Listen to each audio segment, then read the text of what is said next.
Bien, bonjour à toutes et à tous. Soyez les bienvenus en ce début d'année pour notre premier webinaire de l'année 2023. Nous sommes très heureux de vous accueillir et évidemment, il est de coutume de présenter nos meilleurs vœux à l'ensemble des personnes ici présentes pour cette année qui, nous l'espérons, sera sous les meilleurs auspices pour chacune et chacun d'entre vous. Je suis Pierre Egido, je suis le patron de Chronos et je suis accompagné aujourd'hui de Dorothée Meta. Dorothée qui nous a rejoint en août de cette année, après une grande carrière d'accompagnement de plus de 30 ans autour des questions de qualité de vie au travail, d'organisation, de santé au travail.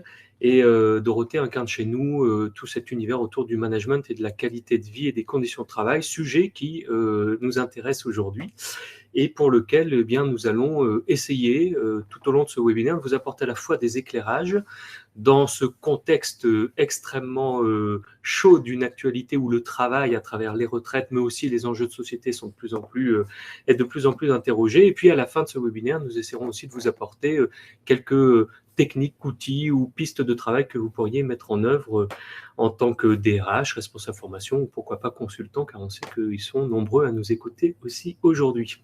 Alors finalement, le contexte dans lequel nous intervenons, c'est une question un peu shakespearienne, to be or not to be, être heureux au travail, être ou ne pas être heureux au travail, voilà, telle est la question que nous posons pour le lancement de ce webinaire, avec bien des forces contraires ou des vents contraires autour de ce sujet, dans les enjeux qui nous poussent à imaginer que le travail ne puisse pas être un lieu d'épanouissement, eh bien, il y a ces données qui nous sont tombées au printemps l'année dernière, la grande démission que la DARES a pointé du doigt, alors avec évidemment diverses raisons pour lesquelles il y a ces mouvements. On a un secteur en particulier en France qui est extrêmement tendu, c'est le secteur CHR, café, hôtellerie, restaurant, tout ce milieu-là où finalement les gens décident de ne plus accepter de travailler dans n'importe quelles conditions, et de ne plus finalement sacrifier leur vie personnelle sur l'autel du travail et qui parfois d'ailleurs n'est pas forcément le mieux valorisé et le mieux rémunéré.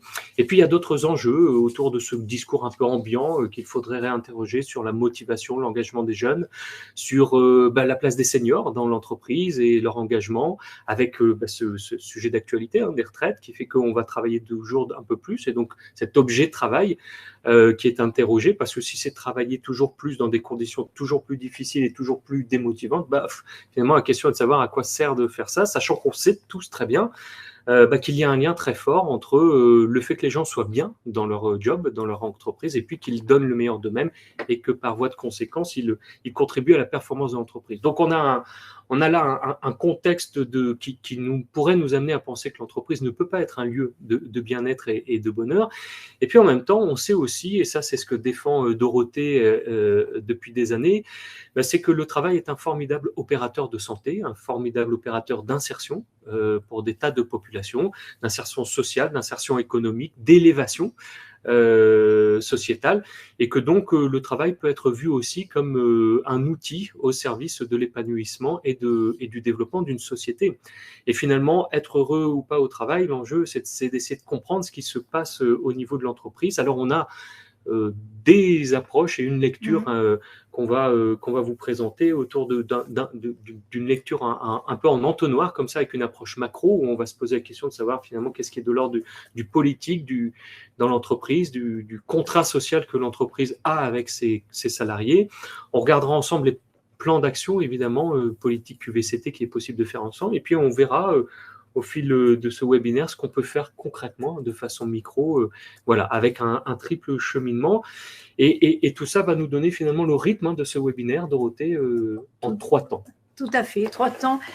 En tant que spécialiste de l'accompagnement des transformations et développement des compétences, on va donc se dire qu'on va se faire un petit temps d'ascenseur. On vous emmène très rapidement sur qu'est-ce que ça veut dire être heureux au travail, que nous disent les sondages, mais aussi que nous disent les philosophes, pour arriver sur la question des 3 cheminements vers le bien-être, les 9 composantes du bien-être. On choisira ce terme bien-être plutôt que le terme bonheur pour terminer, ou en même temps en parallèle, vous montrer comment vous-même, d'autres entreprises et nous-mêmes, nous accompagnons pour ancrer au quotidien cette question du bien vivre au travail, bien vivre et travailler ensemble, et surtout cette question de être en qualité de travail et en qualité de vie au travail, puisque l'essentiel, c'est reprendre sa voiture le soir et se dire « j'ai fait une bonne journée ».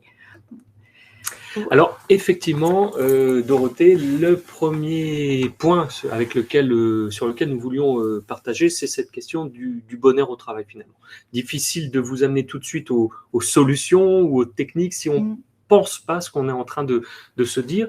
Alors, il y a plein de façons de travailler autour de ce sujet-là. Sur un webinaire qui est un temps court, on va passer par une trajectoire en fait de sondage. On a choisi 3 sondages sur 6 ans qui montrent un certain centre d'intérêt qui apparaît et des enjeux clés pour que les gens se sentent bien. Et puis, on va faire effectivement un petit détour par 3 philosophes qui nous sont chers et qui nous semblent être intéressants. Alors, ils ne parlaient pas du travail au XXIe siècle, évidemment, mais ils parlaient de cette question du bonheur, évidemment, de façon philosophique. Alors, finalement, 3 sondages de 2015, 2016 à 2022, on est sur 6 années. On commence avec un premier sondage fort intéressant qui a été fait par l'IFOP et par Pellerin. Donc, ce sondage qui sort en 2016 nous dit quand l'ensemble des actifs interrogés se disent à 75% être heureux au travail.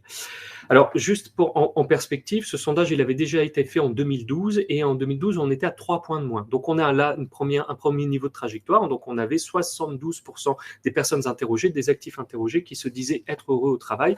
En 2016, on a 4 ans plus tard, 75% des personnes interrogées qui se disent être heureux au travail. Et les raisons pour lesquelles ils sont heureux, c'est donc la question qui a été posée dans le sondage, c'est qu'est-ce qui vous rend heureux? Un quart, un peu plus même d'un quart, 26% de la première raison qui est invoquée et choisie par les personnes interrogées, c'est la passion et l'intérêt du métier. C'est-à-dire, c'est l'objet travail, ce qu'il y a dans le contenu du travail. Et vous verrez tout au long de ce webinaire que c'est un sujet important. Ça, bien sûr, il y a les personnes, il y a les organisations, mais il y a aussi ce que l'on demande aux gens de faire et ce qu'ils font. Et finalement, ce point-là est central. En 2016, il y a 6 ans, c'est le premier point qui ressort lorsqu'on demande aux gens « mais qu'est-ce qui fait que vous êtes bien dans votre job ?» Et puis juste après, on a un autre quart, un peu moins d'un quart, qui dit finalement c'est l'autonomie que j'ai dans mon travail qui me rend heureux. Puis les conditions de travail, donc on reverra que c'est un deuxième élément clé. Et puis enfin les relations. Donc l'ensemble nous fait quasiment 90% des raisons.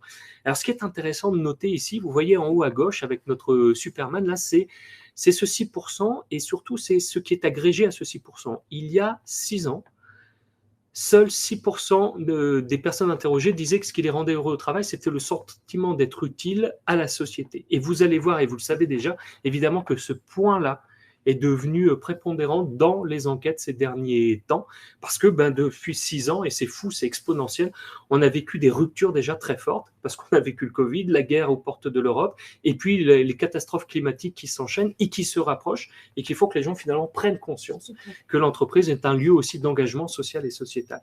Alors, on est en 2016, l'IFOP et Pellerin nous sortent ce sondage-là, et ensuite, on a tiré le fil avec Dorothée, on s'est dit, tiens, 1 an après, alors on n'a pas retrouvé exactement le même sondage évidemment, mais on s'est dit, tiens, qu'est-ce qui se disait 1 an après? Et puis il y a Robert Half qui fait une enquête réalisée auprès de 2000 salariés français, dont 67 appartenant à la tranche des 18-34 ans. Et il y a un élément, alors et puis évidemment on retrouve la question du sens, puis il y a des éléments qui ressortent comme le respect et l'équité, comme la reconnaissance, comme l'adéquation entre le salarié et l'entreprise. Et non, on a quelque chose qui commence à émerger autour d'une individuation, mais aussi d'un rapport à l'entreprise qui est un peu plus questionnant sur l'utilité de ce qu'on fait, sur finalement la politique, la dimension un peu sociétale de l'entreprise. Et puis, peut-être que vous connaissez cette fondation, la Jean Jaurès, qui sort des interviews, enfin des enquêtes extrêmement intéressantes. Ils se sont associés à la Massif et en 2002, ils ont fait une enquête en interrogeant essentiellement des jeunes pour savoir finalement ce qui, selon eux, était la vocation principale de l'entreprise. Et là, c'est fort intéressant parce que sur l'ensemble des personnes interrogées, la première raison pour laquelle, selon eux, l'entreprise a une vocation, en tout cas ce à quoi elle doit faire attention, c'est à créer des emplois. Créer, embaucher des gens, comme on dit, créer des emplois, et donc on imagine créer et maintenir des emplois, en tout cas ne pas en détruire. Et la seconde vocation pour les personnes interrogées sur ce qui fait sens d'être dans une entreprise et de travailler pour une entreprise, eh bien là, on voit apparaître ce qui était de l'ordre de 6%, hein, souvenez-vous, il y a 6 ans, bah, c'est cette idée d'être utile pour la société, alors que ce soit moi dans ce que je fais ou moi ce que je fais dans une entreprise qui fait quelque chose d'utile. Et évidemment, on sait qu'aujourd'hui, ce sujet-là n'est plus un sujet de greenwashing ou de RH washing, mais c'est un enjeu clé pour...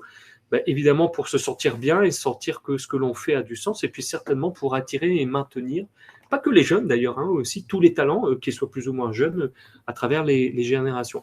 Voilà, donc on pose un cadre là pour se réfléchir à finalement qu'est-ce qui peut rendre heureux les personnes au travail.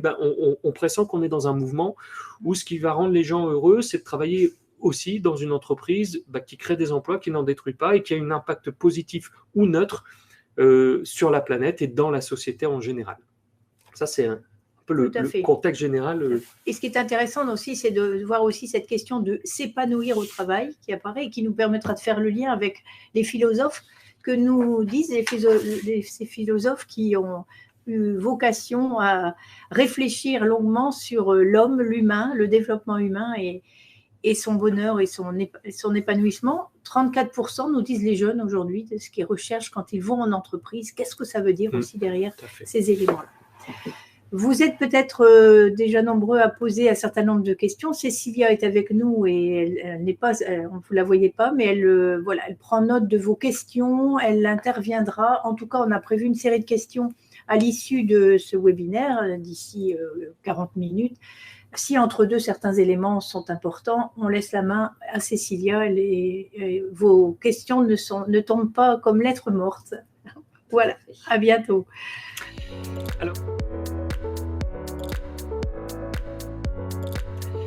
Alors, effectivement, si on fait un petit détour avant de finalement vous présenter l'approche, un micro, mezzo, macro ou inversement, si on fait un petit zoom par la réflexion philosophique, on a choisi dans la myriade de philosophes que l'on peut appeler nous les consultants, vous savez qu'on est spécialistes pour faire dire tout et n'importe quoi à tout le monde, et on essaye d'être rigoureux là sur l'exercice. Alors il y a 3 écoles qui nous semblent intéressantes pour parler du bonheur. D'abord l'école de ce qu'on appelle les péripapéticiens, qui sont l'école finalement d'Aristote. Aristote, donc, qui était un disciple de Platon, lui-même disciple de Socrate. Aristote qui est connu pour sa métaphysique, ses ouvrages extraordinaires, et qui a marqué un tournant dans la pensée métaphysique et philosophique, et qui nous dit que finalement il y a 3 formes de bonheur. C'est les hellénistes et les anciens aimaient voir la pluralité. On était dans le polythéisme où il y avait 3 formes d'amour, plusieurs formes de bonheur.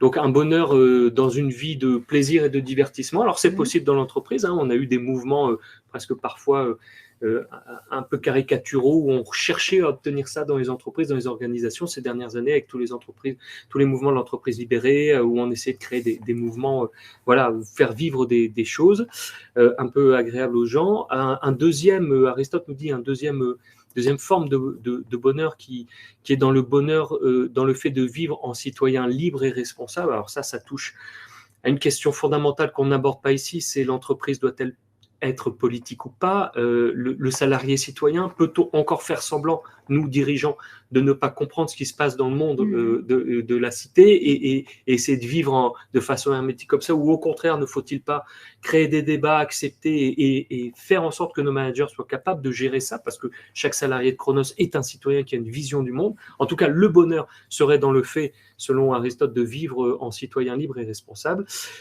Et puis une dernière forme de bonheur, c'est de vivre en savant et en philosophe. Donc ici, on retrouve cette idée de, plus qu'un état spécifique, ce que nous dit Aristote, c'est qu'il s'agit finalement d'un mode de vie. Philosopher, je ne sais plus qui disait ça, c'est apprendre à mourir, et finalement, c'est accepter une vie au service de... Oui, Dorothée ? Pour moi qui découvre, qui est approché au sein de Chronos depuis quelque temps, Chronos, c'est plus de 30 ans d'accompagnement des compétences managériales. Et donc aujourd'hui, l'idée ensuite, c'est d'aller voir avec vous dans la deuxième partie comment concrètement on installe cette qualité bien-être au travail? Je vous invite, moi je retrouve aujourd'hui, à se poser dès à présent avec les philosophes cette question de en quoi est-ce que j'y suis? En quoi je suis déjà aujourd'hui un citoyen libre et responsable? En quoi aujourd'hui, c'est ce que fait Chronos, je développe la formation, je développe le savant, voire le savant et philosophe quand on discute sur mieux communiquer en relation. Voilà. En tout cas, c'est vrai que tu as raison de le préciser. Notre approche du management est une approche qui, on se veut un peu exigeant, essayer de faire réfléchir et de faire en sorte, c'est dans notre signature Empower People, que les gens se prennent en main, qu'ils arrêtent de subir, que ce soit les managers, les collaborateurs, parfois les dirigeants de PME qu'on accompagne, qui portent tout seul, quelle que soit la personne. Ce qu'on essaie de faire, c'est de décaler les points de vue et de faire en sorte que les gens arrêtent de subir dans cette idée de, et finalement, le bonheur, il est là, hein, enfin, en tout cas, il est personnel, c'est une dimension et philosophique et psychologique. Et tout ce qu'on va se dire du bien-être et du bonheur, oui, bien sûr, tout ça est important, mais il y a aussi une réflexion philosophique à avoir. L'entreprise doit-elle et a-t-elle pour mission de rendre les gens heureux ? Peut-être, en tout cas, de ne pas les rendre malheureux, ça c'est sûr. Mais on peut penser qu'aujourd'hui, elle a pour mission de les construire en citoyens libres et responsables dans leur activité de travail qui prend X heures et de les construire en savants et philosophes, que ce soit à travers les plans de formation ou d'autres aspects. Je pense que ça fait partie des fondamentaux. Exactement. Une deuxième approche autour de cette question du bonheur, on est parti chez les stoïciens avec Sénèque. Donc le mouvement stoïcien, moi, c'est un mouvement que j'apprécie particulièrement parce que, pour ceux qui connaissent un peu, donc le stoïcisme, c'était au départ Zénon de Citium qui faisait ses cours à l'oral sous un portique, et portique en grec, ça se dit stoi. Donc c'est le stoïcien, c'est ceux qui enseignaient sous un portique. Et les stoïciens, en fait, ils ont un rapport à la nature qui est extrêmement simple. Ils observent la nature, ils observent les puissances de la vie et ils les acceptent comme telles. Et donc, chez les stoïciens, il y a un rapport au bonheur qui est lié à une forme de jugement et de raison. On n'est plus dans quelque chose d'extrêmement métaphysique. Le stoïcisme n'est pas extrêmement métaphysique, mais c'est une philosophie de l'action. Alors, dans les plus connus, il y a Marc Aurèle, qui était empereur malgré lui et qui a philosophé beaucoup. Il y a Épictète aussi, voilà, et qui était un esclave qui est devenu philosophe. Et puis il y a Sénèque qui était le précepteur de Néron. Et Sénèque, dans Lettres à Lucilius, qui était quelqu'un qui l'accompagnait, une sorte de disciple avec qui il avait une correspondance à distance, lui écrit un jour « Le vrai bonheur ne cherche pas à l'extérieur ses éléments ». Et c'est pour ça qu'on l'a cité. C'est en nous que nous le cultivons, évidemment. C'est de lui-même qu'il sort tout entier. On tombe à la merci de la fortune dès qu'on cherche au dehors quelque part de soi. Donc on se leurre si on cherche à l'extérieur des choses qu'il doit être à l'intérieur. Alors tout le monde le sait, ça aujourd'hui finalement, mais c'est ô combien important de passer par ce portique de la philosophie en se disant que finalement le bonheur, c'est quelque chose qui se construit dans le présent, en acceptant, et il y a une phrase comme ça de Marc Aurèle qui est assez connue, qu'on utilise beaucoup en conduite du changement. Elle n'est pas tout à fait exacte dans ce que je vais vous dire, mais l'idée c'est ça, c'est qu'il me soit donné l'intelligence, la force d'accepter ce qui est dur, le courage de faire ce qu'il y a à faire, et surtout l'intelligence de discerner l'un de l'autre. C'est-à-dire finalement dans la vie, que je ne mène pas de mauvais combats et que je sache mener les bons combats, et surtout qu'il me soit donné l'intelligence de faire la part des choses entre ce qui est acceptable, pas acceptable, ce que je peux faire bouger, ce que je ne peux pas faire bouger. Et alors là s'ouvre la voie du bonheur, selon les stoïciens, selon Marc Aurèle, selon Sénèque, selon Épictète, qui était encore plus terre à terre dans son exégèse à vivre dans le stoïcisme. Alors là, on a une approche du bonheur qui est une approche rationnelle qui, moi, me parle beaucoup en tant que chef d'entreprise. Faisons en sorte, cultivons ça en nous, essayons de faire en sorte que les choses que nous pouvons, sur lesquelles nous pouvons agir, nous les bougeons, et puis tout ce qui se passe autour de nous, voilà, acceptons qu'elles soient comme ça et traversons. Voilà. Et j'ai envie de dire, en démarche QVCT, c'est vraiment une démarche qui nous amène tous à être tous acteurs. En quoi moi, individu, moi dans un groupe, moi dans une entreprise, je suis acteur, tous acteurs de la qualité du travail et la qualité de vie au travail. Donc, on pourrait faire aussi un parallèle avec l'analogie du colibri qui est présenté en RSE.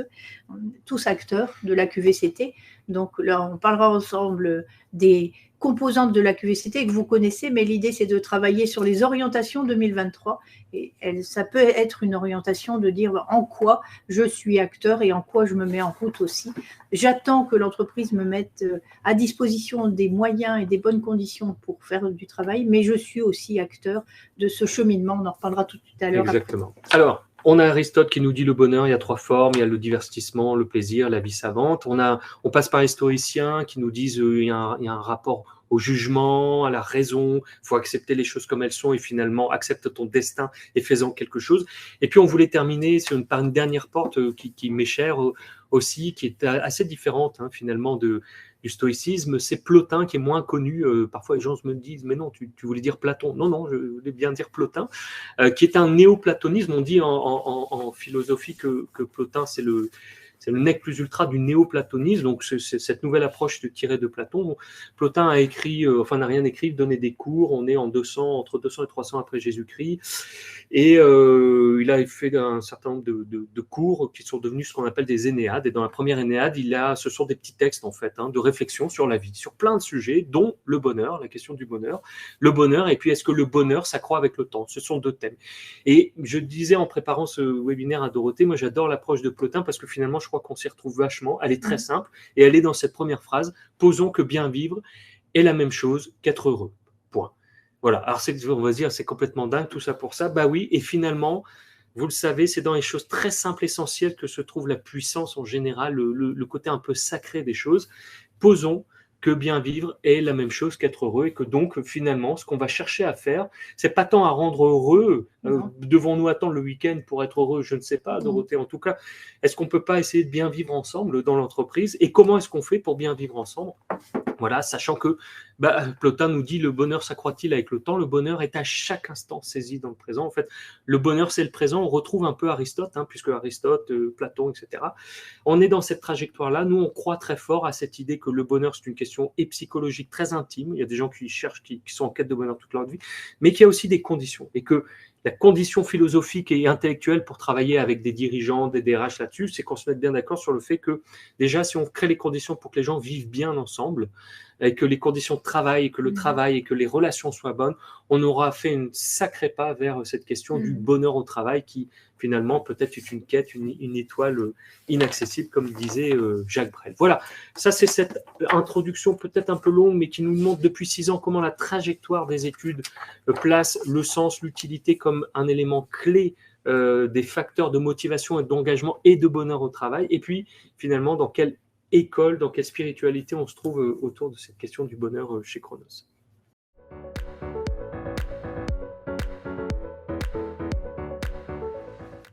Et effectivement, ce terreau de plusieurs centaines d'années de réflexion, on le retrouve aujourd'hui dans les réflexions que les partenaires de l'entreprise se sont posées. Plus que le bonheur, les salariés sont à la recherche de bien-être. Et lorsqu'elles s'expriment, et quand les accords nationaux 2013 nous donnent un certain nombre de pistes, bien vivre au travail, c'est les conditions de travail, on lira en gras, faire du bon travail, c'est la bonne ambiance, c'est équilibrer la vie personnelle et professionnelle, c'est l'égalité de traitement. Vous allez dire, mais je me suis mis en route. Effectivement, vous êtes mis en route depuis plus de 10 ans qu'on se dit que ça fait partie. Ce que l'on vous propose, c'est de regarder un petit peu ensemble comment tous ces éléments aujourd'hui ont pris acte, se sont ancrés et comment continuer à les tire-bouchonner dans un cycle annuel QVCT qui permet, j'allais dire, de ne pas lâcher le fil, parce que ces éléments sont essentiels, ils peuvent être très, très rapidement battus en brèche. Si on dit aujourd'hui, qu'est-ce qui est le plus important, c'est l'ambiance. Pourquoi vous vous levez le matin, je viens pour retrouver une équipe et une ambiance, elle peut très rapidement être dégradée par des choses qui n'auront pas été travaillées, que ce soit par la personne qui vient au travail, que ce soit par les fonctions support, RH, que ce soit par les managers que nous rencontrons tous les jours chez Chronos. On vous propose donc, j'allais dire, de redescendre de manière plus terre à terre, plus pragmatique, plus concrète, pour réfléchir ensemble sur les 3 cheminements vers ce bien-être au travail qui prend effectivement racine dans ce terreau des philosophes ou de l'écoute des uns et des autres. Un triple cheminement sur 3 points et un triple cheminement qui est à se regarder en poupée et gigogne, le développement humain.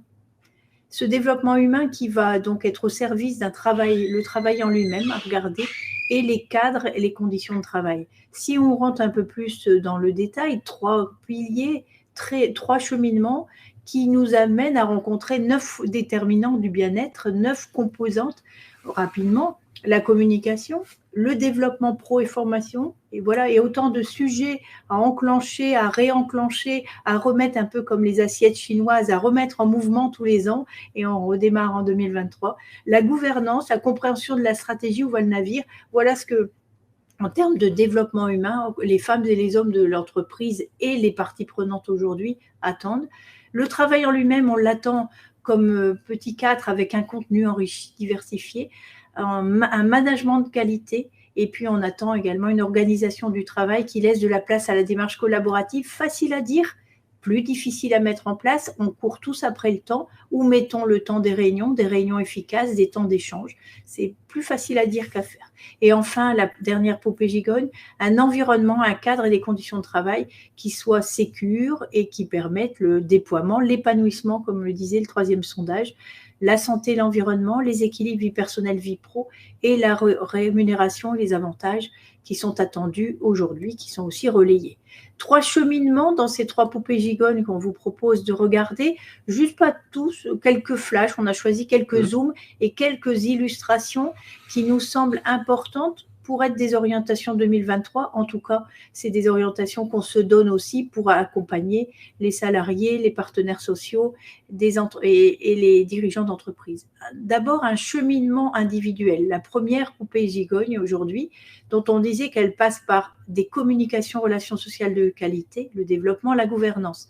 La communication et les relations sociales aujourd'hui, on les voit se dégrader. Je n'ai jamais fait autant d'enquêtes harcèlement que depuis 2 ans. Alors là aussi, un travail à faire sur ce mot harcèlement qui est devenu un mot valise qui apparaît, et dès qu'un mail apparaît, les DRH, vous savez qu'il faut enclencher une enquête interne. On se protège, mais en même temps, eh bien, quels dégâts sur cette réalité. Donc, préparons, travaillons sur ces relations dégradées, apprendre à communiquer, apprendre aussi à dire des relations dégradées, apprendre à repérer ce qu'est le harcèlement, ce qui n'est pas.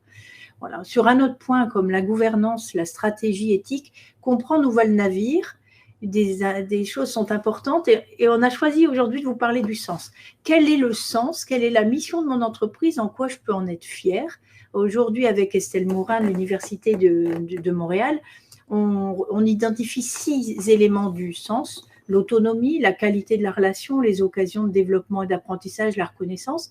Là aussi, ils sont en œuvre, là aussi, plus ou moins ancrés, tire-bouchonnés. Nous voulons mettre l'accent sur 2 autres données qui font sens dans le travail, et on retrouve d'ailleurs Aristote. C'est cette fameuse utilité pour les autres et la société. Ce qu'on peut appeler aussi, en RSE ou même en économie de la fonctionnalité et de la coopération, la survaleur. Ce qui, tout compte fait aujourd'hui, n'est pas dans le bilan et dans le compte de résultats: la proximité, la compétence, la coopération, qui sont des valeurs importantes pour lesquelles qu'on vient chercher, mais aussi aujourd'hui l'utilité pour la société. Le 6e, d'ailleurs, qui est le 6e élément du sens, qu'Estelle Morin appelle la rectitude morale, c'est-à-dire en quoi je peux être fière d'un travail que j'ai effectué de façon responsable dans sa réalisation et dans ses impacts.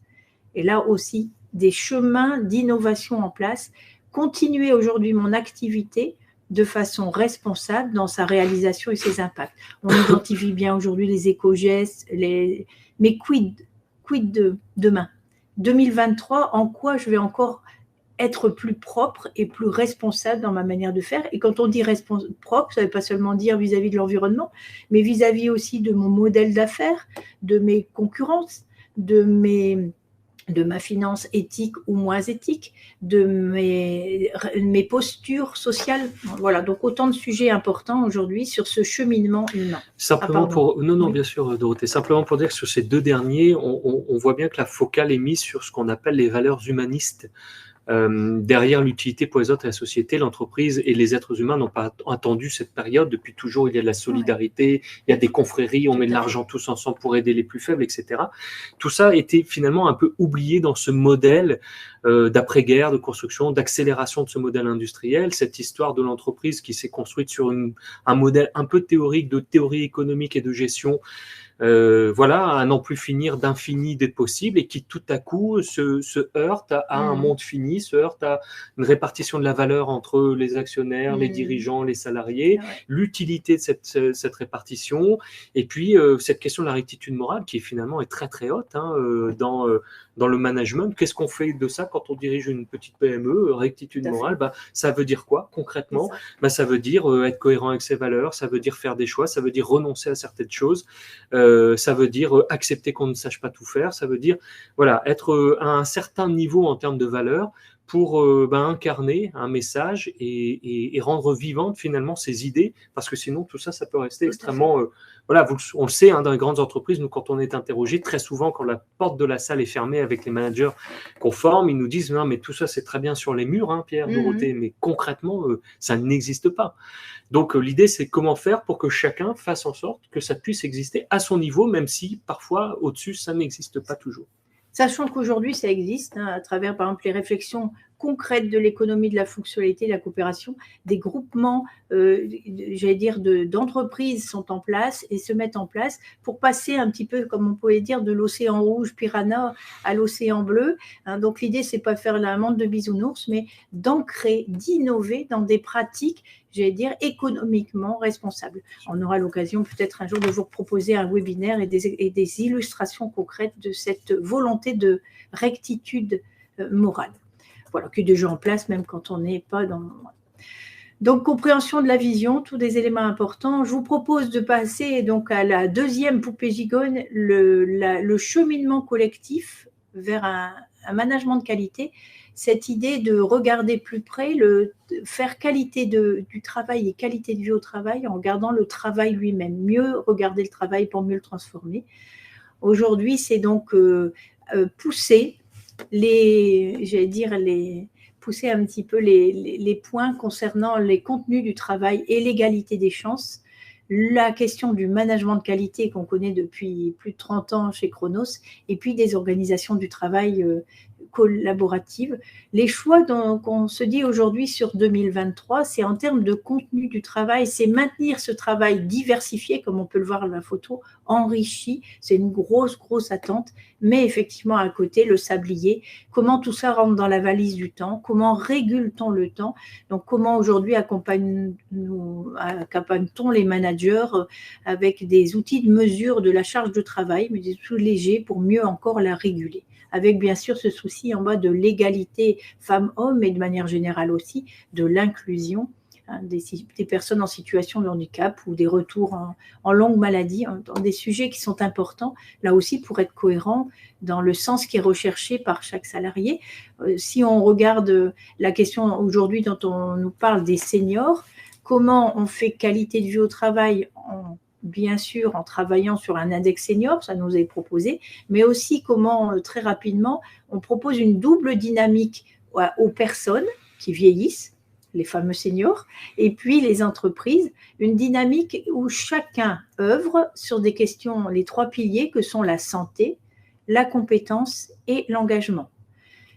Et voilà, je vous ai mis quelques petites idées, mais comment à un moment donné, chaque entreprise trouve des réponses. L'engagement d'un senior, en quoi l'entreprise propose des vies ma vie à quelqu'un qui a 50 ans, parce qu'aujourd'hui, de toute façon, il est parti pour avoir 12, 14 ans de plus de travail, donc 14 ans d'épanouissement et de performance. C'est plutôt 14 ans. Voilà, apparemment.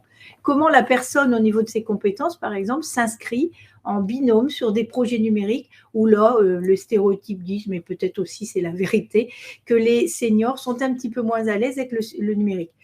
Voilà, pourquoi pas effectivement travailler sur des projets communs en binôme pour pouvoir... donc autant de solutions, d'innovations à inventer autour de ça.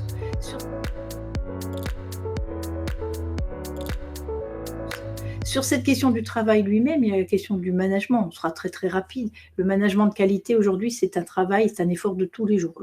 Le management peut-être plus un métier qu'une fonction, et j'allais dire, il se déploie au fur et à mesure de ces temps de formation action qui sont, on les connaît bien, les managers aujourd'hui, alors ils sont attendus sur X compétences, la confiance, la clarté des objectifs, mais bien sûr l'image du bas, des postures collaboratives qui sont presque sine qua non. Mais comment les mettons dans l'agenda? Comment fonctionne-t-on? Pierre, tu as choisi, toi, de développer aussi la posture d'une entreprise agile où tout à chacun a droit au débat, à la discussion, à la confrontation des idées. Et donc, tout ça, effectivement, prend aussi du temps. Pour terminer cette deuxième poupée gigogne sur la question du travail en lui-même, on retrouve donc cette démarche collaborative qui est à construire, mais aujourd'hui aussi une démarche qui s'élargit aux parties prenantes. Et là aussi, la QVCT 2023 et plus doit permettre de travailler en collaborative, en co-dev, au sein de l'entreprise, avec ses clients, mais aujourd'hui avec des partenaires. Et là aussi, c'est une sacrée, j'allais dire, gageure sur le plan réaliste, pragmatique, concret.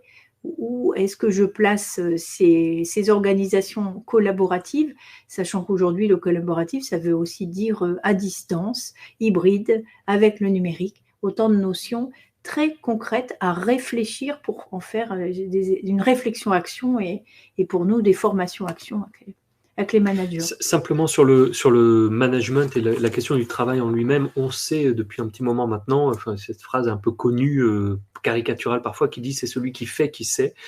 Il y a quelque chose quand même de cet ordre-là, le manager.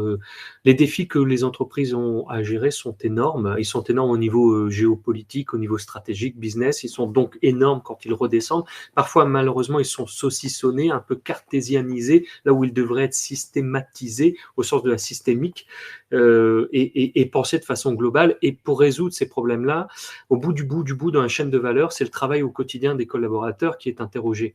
Et il y a un grand absent dans les réflexions, en général, c'est le collaborateur en lui-même. Et il y a évidemment, heureusement, des entreprises qui font ça depuis des années, qui interrogent les gens qui font le travail et qui les interrogent sur la façon dont ils peuvent améliorer ce travail.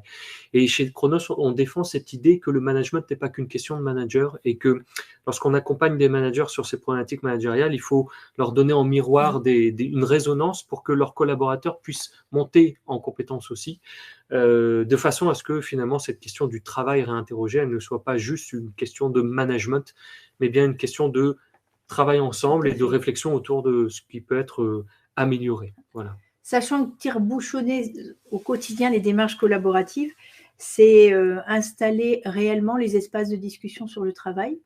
Chiche, est-ce qu'on se prend 2 heures par trimestre pour travailler sur une situation problème, par exemple? Ou hier, j'ai découvert avec Cécilia, qui est là aussi, et avec Lydie, qui est notre ingénieure digitale, un outil de codev à distance.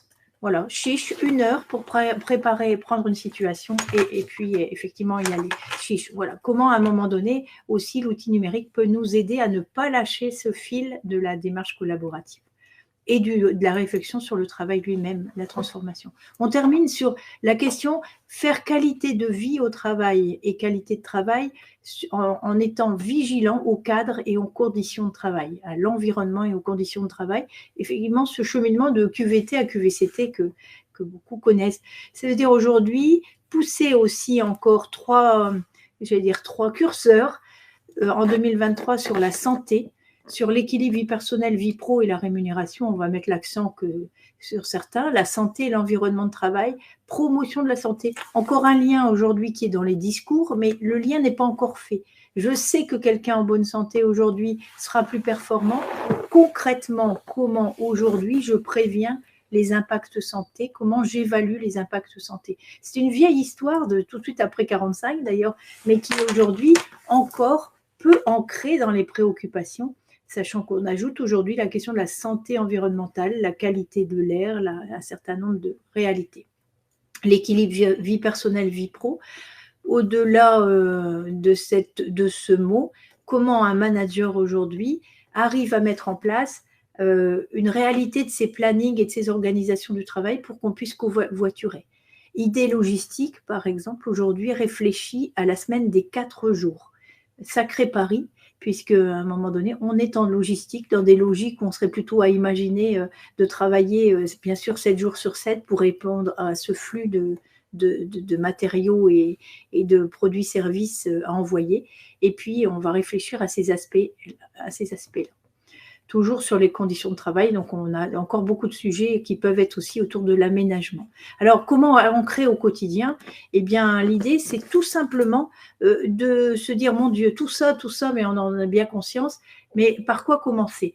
Des baromètres. Un baromètre, c'est pas obligé que ça soit ni un questionnaire, c'est l'idée du diagnostic partagé sur l'ensemble de ces sujets, de ces 9 composantes. Où en sommes-nous? Pourquoi pas un questionnaire? Certains d'entre vous l'utilisent vraisemblablement. Que les résultats soient donnés comme ça ou qu'ils soient donnés comme ça. L'important, c'est ce qu'ils nous disent en axe de progrès que l'on choisit d'installer dans le concret de 2023, que l'on choisit d'installer au-delà des orientations politiques aujourd'hui qui nous disent travailler sur la retraite, l'égalité des chances, la qualité, l'inclusion, etc.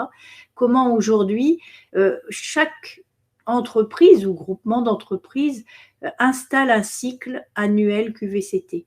Tout ne peut pas être fait, c'est évident. Par contre, tout peut être réactivé puisque tout est en germe. Alors, on réactive en fonction du baromètre et voilà ce que je dis assis, tout le monde saurait le dire de la même manière. On réactive, mais l'idée, c'est aussi de ne pas en faire un vœu pieux. C'est de vraiment, sur des actions mezzo, d'avoir à un moment donné derrière le baromètre des choix d'actions concrètes qui viennent tire-bouchonner les choses. Et puis, donc, pourquoi pas retrouver ces 9 composantes en se disant que janvier, février, mars, c'est les mois, le trimestre du cheminement personnel. Avril, mai, juin, le trimestre, j'allais dire, autour du travail, la qualité du travail, l'amélioration continue du travail. Et puis, septembre, octobre, novembre, le trimestre du cadre. Et on retrouve les notions, les 1, 2, 3, 4, 9, comme vous avez vu. Janvier, pourquoi pas, le mois de la communication. Posez-vous la question, qu'est-ce que je pourrais réactiver ou qu'est-ce que je pourrais améliorer? Est-ce qu'à un moment donné, on peut travailler sur les relations dégradées? Pourquoi pas? On a le droit de se dire bonne année en disant je souhaite qu'il y ait le moins possible de relations dégradées.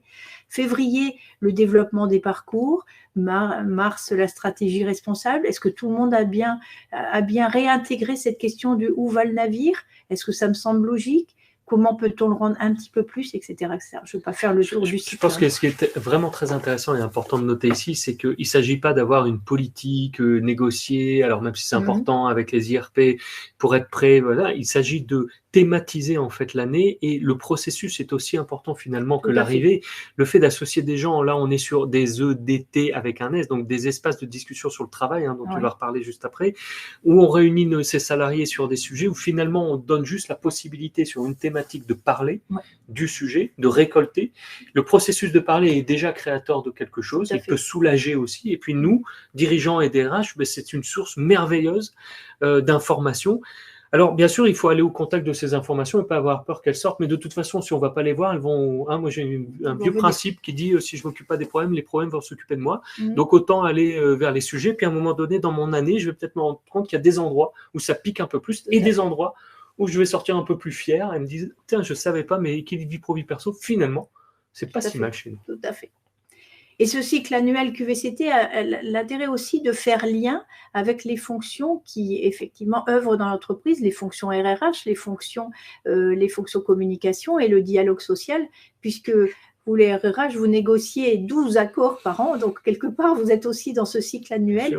Et avec les partenaires sociaux, vous souhaitez aussi que ces actions soient relayées par les managers et par les collaborateurs. Donc, je vais prendre en avril la question du contenu du travail et de la diversité. Si vous avez signé un accord handicap, comment aujourd'hui en avril on réactive à travers ces semaines du handicap, comme on a le octobre rose ou bien en janvier le mois sans alcool, comment on réactive cette question de inclure et tenir dans la durée cette question et cette volonté de la diversité au sein du travail.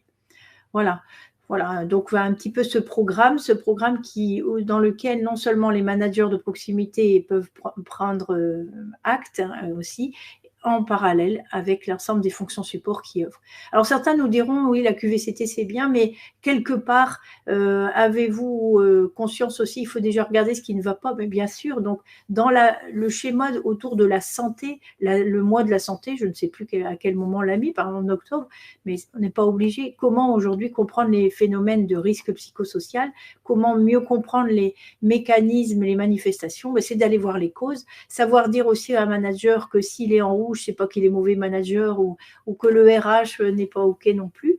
Quelque part, la prévention des risques psychosociaux, c'est aussi savoir utiliser sur l'ensemble des causes, donc ce qui est sous le volcan à un moment donné. La question aujourd'hui, ne pas craindre aujourd'hui, crayon rouge, crayon vert, d'aller regarder ce qui se passe et qui fait, j'allais dire, risque en rouge sur les exigences émotionnelles, l'autonomie. Certains retrouveront les facteurs de Golac.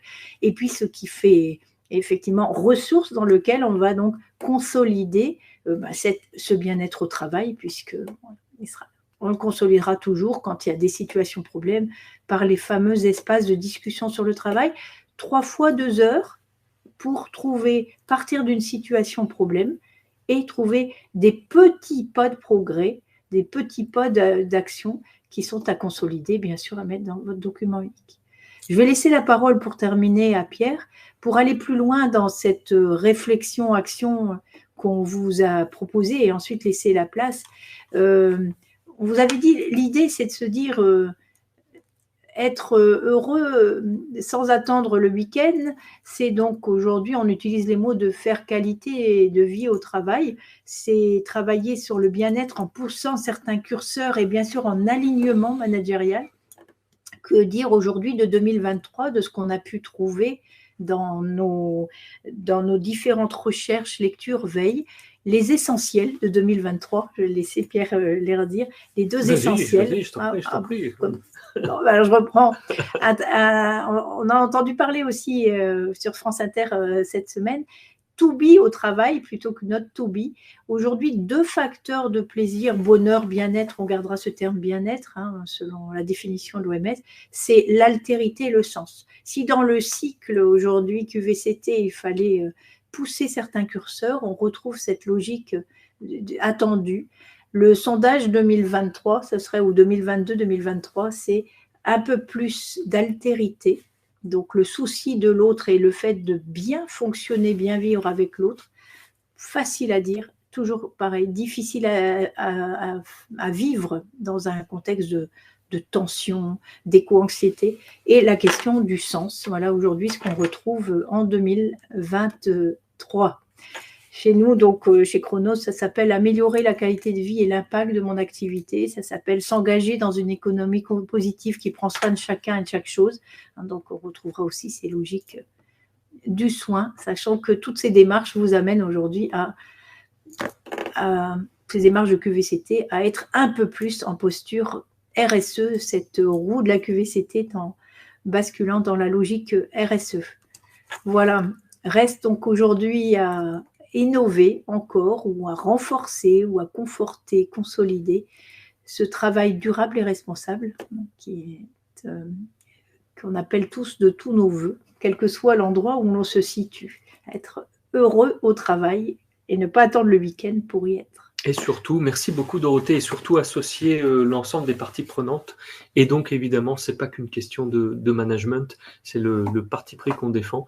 Associer les collaborateurs, créer des espaces de discussion, faire en sorte que les choses sortent, qu'elles soient dites. L'intelligence se trouve dans les situations de travail, l'intelligence se trouve dans les situations de travail pensées ensemble, et les solutions ne sont pas celles d'une entreprise à une autre, évidemment. Les contraintes nationales légales, elles sont communes, et la traduction opérationnelle, on le sait tous, elle est particulière, et tout dépend évidemment du contexte que l'on vit.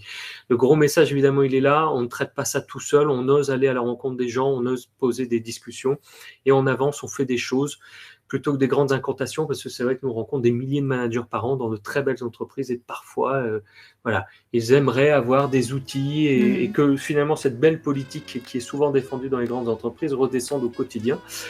Parfois, il manque pas grand-chose, mais ce pas grand-chose, ça empêche de rentrer dans le réel. Et donc l'idée, c'est d'associer tout le monde dans cette logique d'empowerment, de développement du pouvoir d'agir de chacun. Bien, merci beaucoup à toutes et à tous d'avoir été présents pour ce webinaire. Nous vous donnons rendez-vous dans le prochain webinaire tout au long de l'année. Nous prenons la parole sur des sujets divers et variés.